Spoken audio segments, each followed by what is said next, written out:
Haadha tokkotu guyyaa irraa jechuudha.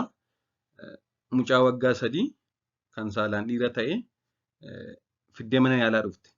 Yeroo fiddee mana yaalaa dhuftus egaa kompleentiin ishee yookaan kan ishee yaaddessee isheen daa'ima fiddee dhufte. Daa'imni kun waggaa 3dha. Haa ta'u malee hanga yoona afaan sirriitti hin dubbatu. Afaan sirriitti dubbachuu dhiisuu qofa osoo hin ta'in tokko fiilingii hin qabu. Fakkeenyaaf yeroo abbaan ba'u, yeroo abbaan galu, yeroo haati manaa baatu, yeroo haati galtu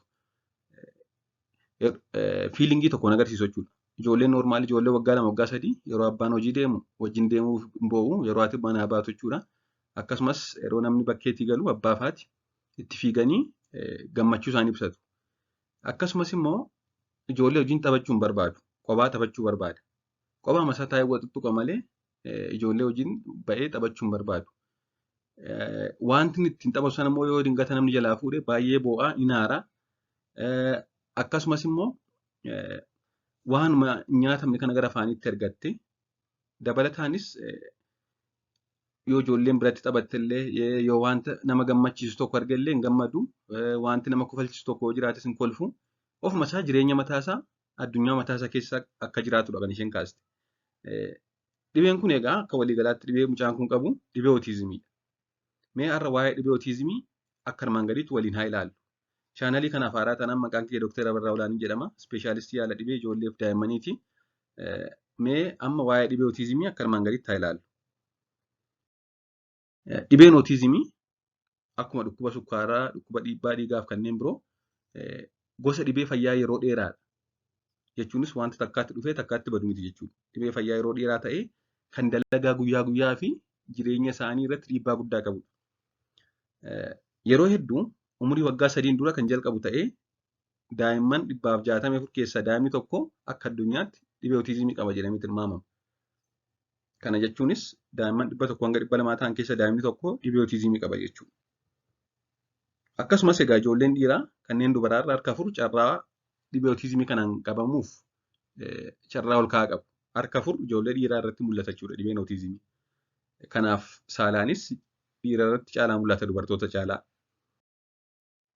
Dhibeen kun akka waliigalaatti dandeettii yaaduu fi yaadachuu akkasumas dandeettii nama biroo waliin dubbachuu walitti dhufeenya hawaasummaa isaanii kan miidhuu fi kan hir'isudha. Kana malees egaa waan tokko qofa yeroo dheeraaf irra deddeebi'anii dalaguu barbaadu akkasumas daa'imman dhibee kana qaban amala daa'imman biroo irraa adda ta'e kan qabanidha. Mallattoolee daa'imman dhibee ootizimii qaban agarsiisan gurguddoon kan jalqabaa wanti namni isaan bira jiru tokko itti dhaga'amuu fi yaadu hin hubatan. Fiilingii nama biraa gonkumaa hin hubatan jechuudha. Isaan biraa yoo mucaan tokko taa'ee boo'ee xinnooma fiilingii tokko itti agarsiisan. Yoo namni itti dheekkame natti dheekkamaa jira yookaan natti kolfaa jira fiilingiin namni isaan bira jiru agarsiisu tokko isaanitti hin dhaga'amu jechuudha. Garbiraan nama yookaan ijoollee biroo waliin taphachuu hin barbaadan yookaan hin fedhan kophaama isaanii taphachuu barbaadu. Gaaffii namni isaan gaafatuuf yookaan yeroo namni waan tokko itti dubbatu deebiin kennan. Wanti naannootti yaada ijoollee yookaan yaada nama biroo ofitti harkisu isaaniif bakka hin qabu. Wanta attentionii nama biraa ofitti harkisu naannoo sana ijoollee umurii isaanii irra jiran illee dabalatee fakkeenyaaf ijoolleen waggaa 3 wanta nama gammachiisu nama bashannansiisu kanneen akka kubbaa yoo taphataa jira ta'e namni yoo saayikilii oofaa jira ta'e wanti nama bashannansiisu jiraate attentionii isaanii ofitti gottota. Haa ta'u malee daa'imman dhibee ootizimii qaban wanta naannoo isaanii jiran irra gonkumaa dhimma hin qaban jechuudha. Qoosaa adda addaa hin dhaggeeffatanii waan namni isaanii jedhu gonkumaa kan nama gammachiisu illee haa ta'u malee hin dhaggeeffatan. Yeroo maqaan isaanii waamamus deebiin kennan hin hawwaatan jechuudha akkana daa'imman biroo. Nama ilaaluun fedhan ija keessa nama hin ilaalan. Fuula isaanii irraa seequun hin mul'atu. Wanta fedhan hin himatanii yookaan hin agarsiisanis. Qofaa isaanii taa'uuf taphachuu jaallatu. Amala isaanii haala naannoo fi bakka jiran waliin wal simsiisuun jaalan. Fakkeenyaaf ijoolleen waggaa 4-5 yoo mana barumsaa keessa jirtee yoo barsiisaan daree jirate yeroof xiqqoo tasgabbaa'anii hin callisu jechuudha. Yeroo bakka taphaa immoo jirte asii achi fiiganii taphatu. Kana jechuun maal jechuudha? Haala naannoo isaanii wajjin wal simsiisu jechuudha amala isaanii. Kanneen dhibee ootizimii qaban amala isaanii haala naannoo fi bakka jiran waliin simsiisan. Gonkumaa yaadan jechuudha. Akkasumas wanti namni tokko jedhu Yoo dhaga'an yeroo dheeraaf irra deddeebi'anii jecha sana dubbachuu danda'u. Jecha tokko nam tokko osoo dubbatu dhaga'an guyyaa guutuu jechuma sanarra deddeebi'aa oolu. Akkasumas wantuma tokko tuttuqaa ooluu barbaadu bakka ta'an yookaan haala keessa jiran irraa waan tokko akka jijjiiramu barbaadan. Yoo ta'anii taphataa jiru ta'e bakka isaan taphatan sana namni tokko akka isaan kaasu kan wanta isaan ittiin taphatan namni tokko akka tuqu barbaadan. Gaaffiima tokko irra deddeebi'anii gaafataa oolu. Takkaa waa gaafachuutti kaananis ma gaafataa oolu jechuudha. Haa ta'u malee kan beekuu qabnu ootizimiin autism spectrum disorder jedhama. Kan baay'ee dhibeen kun isaan miidhee jira. Kan dhibeen kun immoo xiqqoo qofa mul'atu jira. Spectrumidha jechuudha. Sadarkaa cimaa fi sadarkaa xiqqaa qaba. Kanaaf garaagarummaa qabaachuu danda'a mallattooleen kun.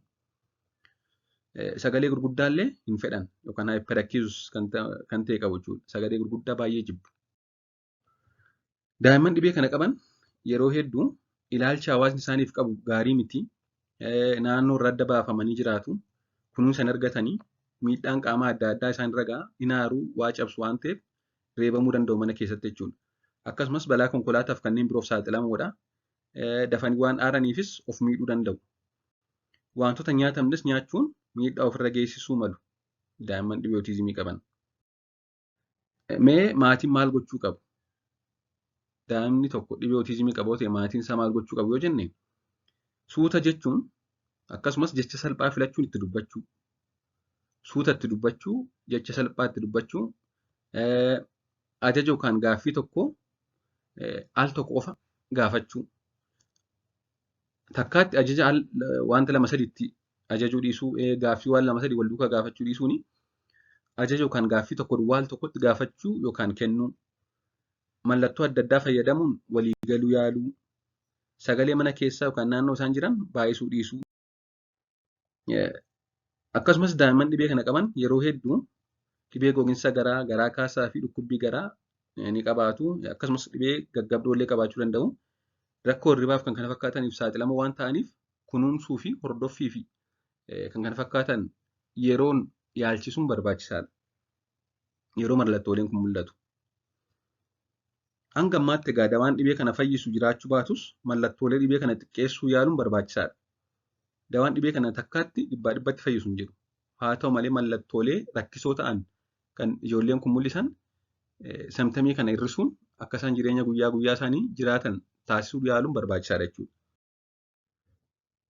Ammaataa danda'ametti haala isaan jireenya isaanii guyyaa guyyaa gaggeessuu itti fooyyeffatan akka taasisuuf kan gargaaran barnoonni amalaa fi xiinsammuu akkasumas dawaan adda addaa waan jiruuf ogeessa fayyaa dhibeen kun ilaallatu saayikaatiristii ilaalchisuun hordoffii taasisuun murteessaadha. Waa'ee dhibee ootizimii ilaalchisee barnoota maatiif qabadhee jiru kanumadha. Mallattoolee isaan agarsiisan agarraan ogeessa fayyaa mariisuun barbaachisaadha jechuudha yeroodhaan dafanii. Waan dhaggeeffattaniif hedduu galatoomaa turtii gaarii.